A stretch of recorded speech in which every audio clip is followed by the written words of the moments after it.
سرکار مدینہ صلی اللہ علیہ وآلہ وسلم کاشان نبوت سے باہر تشریف فرما ہوتے ہیں۔ آپ صحابہ کو فرماتے ہیں کہ ابھی جبرائیل امی آئے تھے اور مجھے انہوں نے پچھلی امتوں میں سے ایک عابد کا واقعہ بتایا جس نے 500 برس تک اللہ کی عبادت کی تھی۔ کتنی ناظرین؟ 500 برس تک، 50 برس تک نہیں، 500 برس تک۔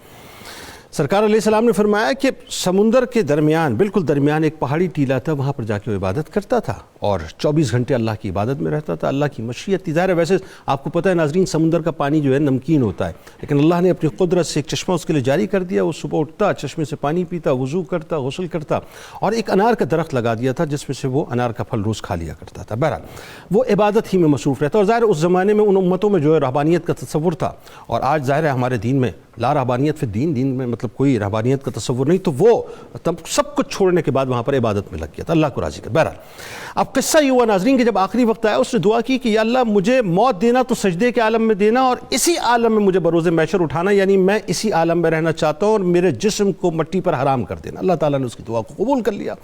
اب جبرائیل امین فرماتے ہیں کہ محشر کا روز قائم ہوگا، وہ بندہ اللہ کی بارگاہ میں پیش کیا جائے گا، اللہ تبارک و تعالیٰ فرشتوں کو حکم دے گا کہ میرے فضل کی بنیاد پر اس کی بخشش کر دو۔ وہ بندہ عرض کرے گا یا اللہ تیرے فضل کی بنیاد پہ یا میرے عمل کی بنیاد پہ؟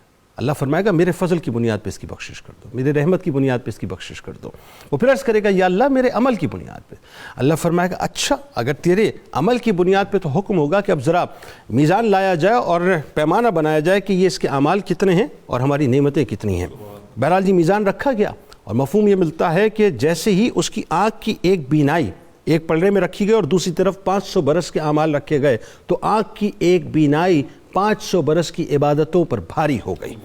اللہ نے فرمایا یہ تو ہوا تیری عبادات کا کل، اب یہ بتا جو میں نے تجھے پانی عطا کیا، جو میں نے تجھے میٹھا چشمہ عطا کیا، جو انار عطا کیا، پھر جو نعمتیں اللہ نے گنوانا شروع کی پیدائش سے لے کے اس کی دعا کی قبولیت تک، وہ یک کے بعد دیگرے اللہ تعالیٰ گنواتا رہا۔ اللہ نے فرمایا کہ اس کے بدلے میں کیا ہے؟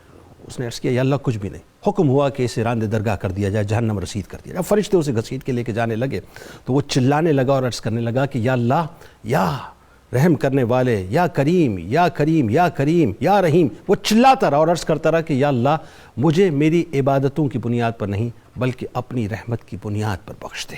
وہ کتنا کریم ہے ناظرین کہ ابھی معاملہ کچھ اور تھا، میرے رب نے فرمایا کہ اسے میری رحمت کی بنیاد پر بخش دیا جائے۔